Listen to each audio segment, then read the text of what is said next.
All right, welcome once again to the 7th episode, I think, to the Born Again Christian podcast series that no one watches. Actually, it's the 8th episode, sir. Wait, is it actually the 8th episode? Wait, are we on chapter 7? We're on chapter 7. We're on chapter 7. We're on chapter 7, which means, because we did the introduction, so that means we also, we're an episode ahead. You just gotta think, what's the number before 7? It's 8. This is episode 8. Because we did the introduction, then chapter 1, chapter 2, chapter 3. So if we're on chapter 7, it's 8. Yeah. Okay, so we're on chapter 7. Okay, wait. Chapter 7 was the... Oh, yeah! Answers the common questions. Look at me, I remember. Good job. I'm proud. So, yeah, this is basically just the episode of... Discussion. Answers the common questions. Pretty simple. It's basically discussion. Yeah, discussion of other people's opinion on the matter when they've read this book, or just if they've just asked the question or asked the pastor who wrote this book what they've encountered and answers to those. So yeah, let's I don't think there's anything else to say, so go ahead. And do you want to go ahead and start on this one? Sure. Hold on, that was shut. That was my phone. That my phone. Okay. It no longer exists now. All right, I put my phone on silent. I forgot to do that before we started this. So, all right, go ahead. All right. Obviously, this is chapter 7, answers to common questions. Yes. I have tried to lay a reasonable theological and practical framework for our discussion of pornography and masturbation, but I know there are still some lingering men with particular questions. To help answer those questions, I will share my answers to some more common questions I receive from God's men on these matters. If I cannot help looking at porno and masturbating, should I disconnect my internet connection and get some roommates to live with for accountability? That's the question. Answer: again, the problem is in your heart and not with your internet provider. Paul is clear in Colossians 20:23 that legalistic men made rules by sound helpful, but in the end are worthless in restraining sin because they only address outward behaviors while neglecting inward causes. They may be wise for some men to not have cable television or unfiltered internet provider, but unless their heart changes, they simply rearrange the flesh and stop one sin to begin another, as being such a proud of their mortality once they stop looking at porno. Whatever you do, begin with your heart. Okay then. Do you want to go back and forth on these? Let's do that. On the questions? Yeah, you have fun with that question. Thanks. That was a weird laugh. I just read the question, but this is a totally legit discussion. So. It is actually very legitimate. Yeah. Right there. All right. The second question is it a sin to have a wet dream? Technically, if you put that in the right context, you can think about a water park or something. Yeah, but if you put it in the other context of this book, in the correct context to this book, then yes, I know exactly what that means.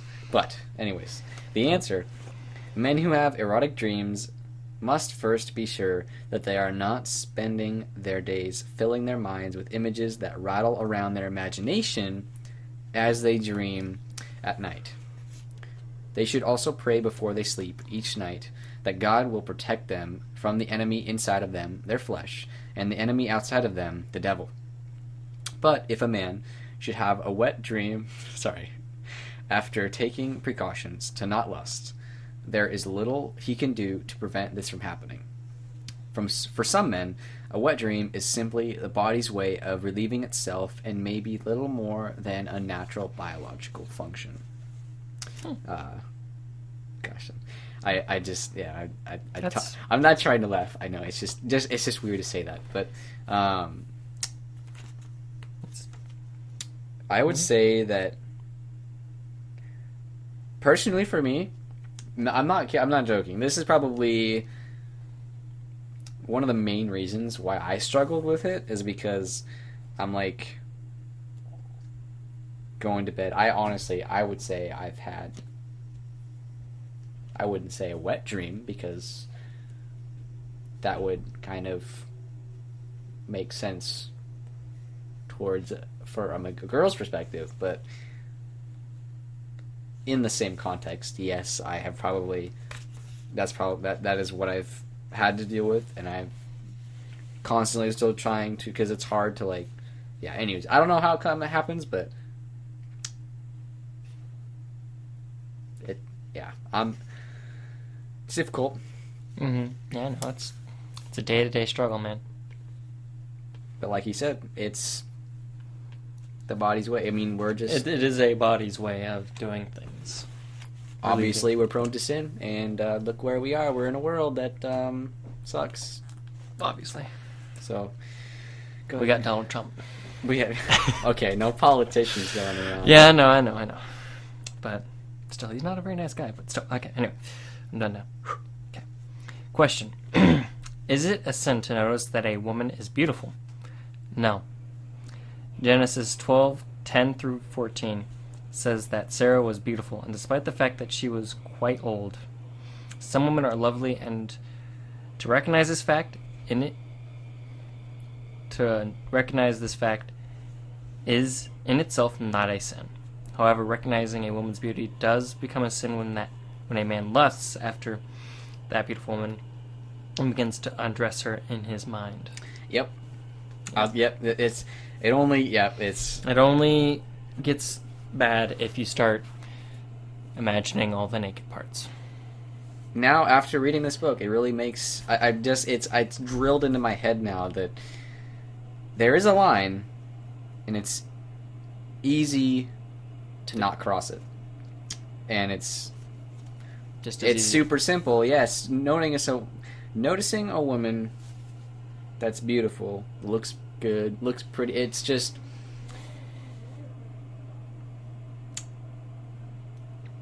I am losing thoughts in my head right now, but... Guys use their eyes to view the whole entire world. What they see is basically how they think it is. If you see a guy doing what he says he's going to do, like, say, I'm going to take Dylan here and a bunch of other guys out to the movies, and I go and do that, they know that I'm a man of my word, and I'm not going to jump on them and say, hey, I'm sorry, I can't come. I cough, I'm sick. When really I'm not. Oh, that classic, yeah. Yeah, but no, it's pretty self-explanatory, obviously. It's very self-explanatory on this. That line is crossed into lust unless you actually, like here it says, unless you actually start to see her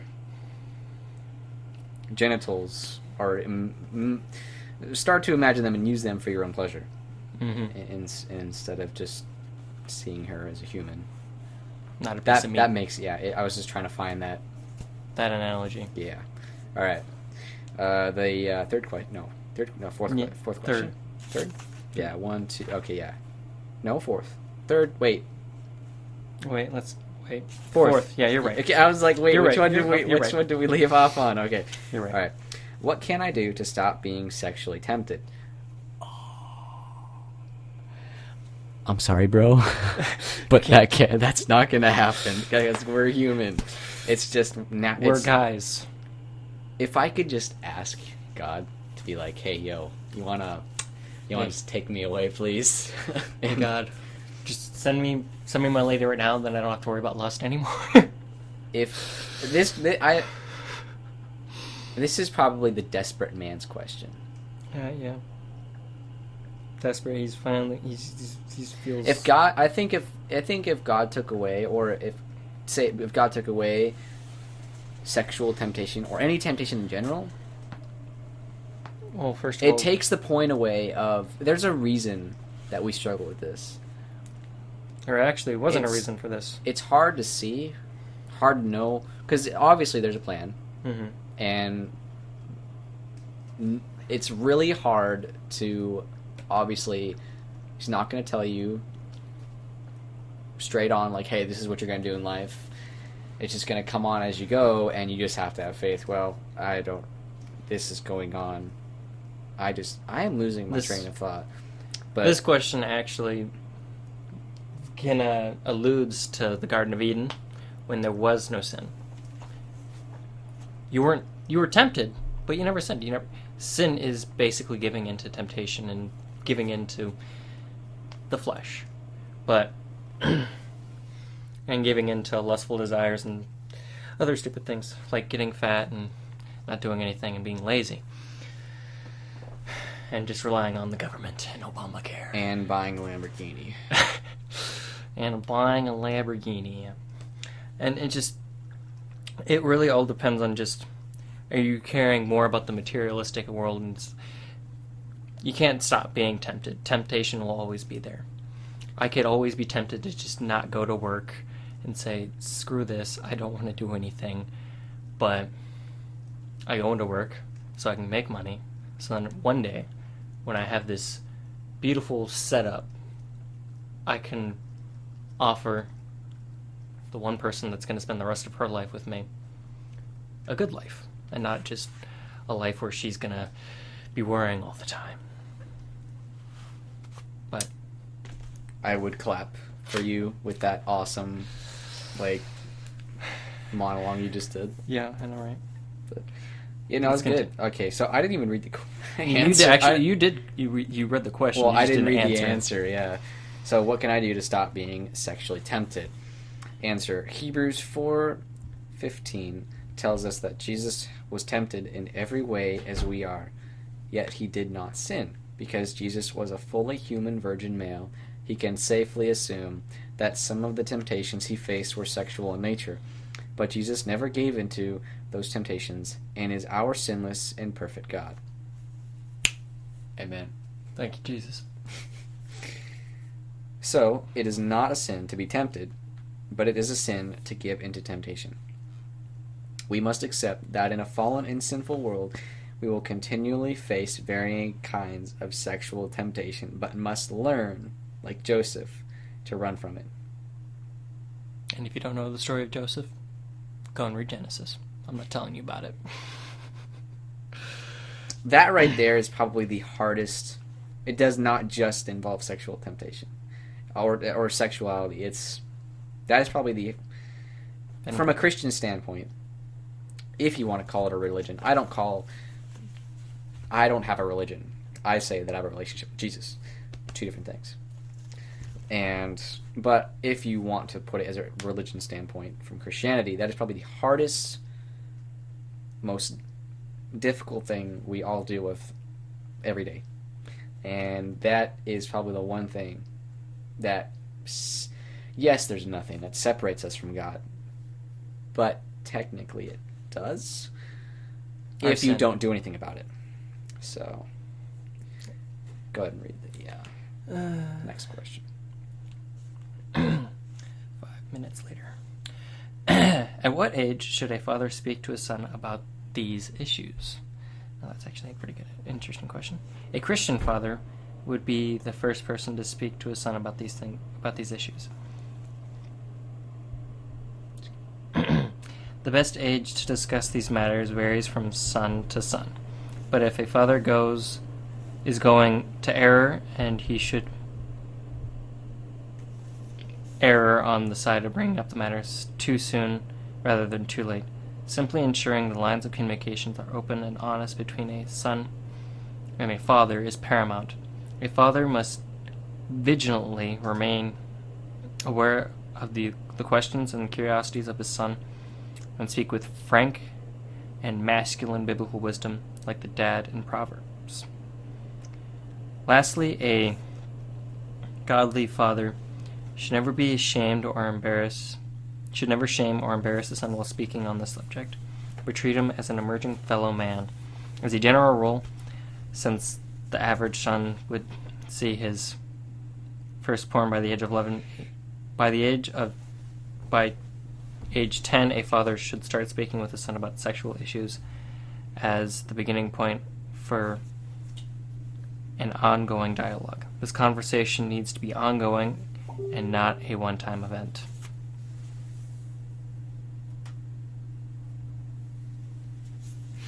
Your voice cracks. You're beautiful. My voice cracks always happen. My voice will never stay the same. Anything that you want to add on that? That kind of flew by my face like nothing. Well, my dad never really gave me the talk. To be honest, he was kind of just dealing with it on his own. And I'm pretty sure my dad never had that experience with his own dad, too. I mean, he was the 7th son, and he was 7 years apart from... Wait, no, he wasn't the 7th son. He was the 5th son, and he was 7 years apart from every other child, and his dad was old, man. He was I think he was 60 when my dad was born. So he probably never got that talk. He didn't even know how to probably bring that up or when to bring it up. And so for me, that really kind of answers some questions, because, I mean, a good Christian father would bring these up at the right and appropriate time for his son, so that his son cannot suffer the way that he has. Because for me, I know I'm going to bring it up to my son, then I'm going to say, hey, I struggle with all this stuff. So I understand if you're struggling with it too, you don't have to be ashamed about that kind of stuff. But I know it's a difficult thing, and we can work on it together. Because I want you to be able to trust me, and I want to be able to trust you when I leave this house, that you're not going to be looking up the porn or inviting all the ladies over to get down and stuff like that. Yeah. What I want for you is a better life. One that makes you a better man than I was. Even though I'm pretty amazing. I have a hard time believing that sometimes, but I try my best. Anyway. Alright. No, that's good. That's good. Alright, question number 6. Yes. Or 7. It's 6. 1, 2, 3, 4, 5, 6. Alright, cool. When I get married, won't that cure my lust problems? I could have answered that by myself, but... you want to answer that before you read his answer? Well, the first thing is no. I was going to say no. Yeah, it's... Lust is a state of mind, and whoever you marry is physical. There's no, magical mind force field that's going to just magically take away all of your... Even if you were dating somebody, that's why people... I mean, there's things called cheating, and the basis of cheating is from lusting from another woman, and not sexually, but thinks that they're better. Our minds can wander just like that. It's just how we are, and so yeah, it doesn't... Being married won't change who you are. You're human. You're still human. We're all human. Nothing will change until we go up to heaven. So... And we start changing our mind, and we start bringing up the problems. The only way that'll happen is that. So, yeah, that's my answer on that. Okay, that's beautiful. And now his answer: no, Satan did not even show up to tempt Adam until he had a wife. Many men simply kill their sexuality before marriage, and once they are married, their desires awaken in full force. Consequently, once you have been married long enough to learn how to please a woman and be adventurous, you will likely find your desires for sexual sin increase rather than decrease, unless you have disciplined yourself to channel all of those desires solely to your wife.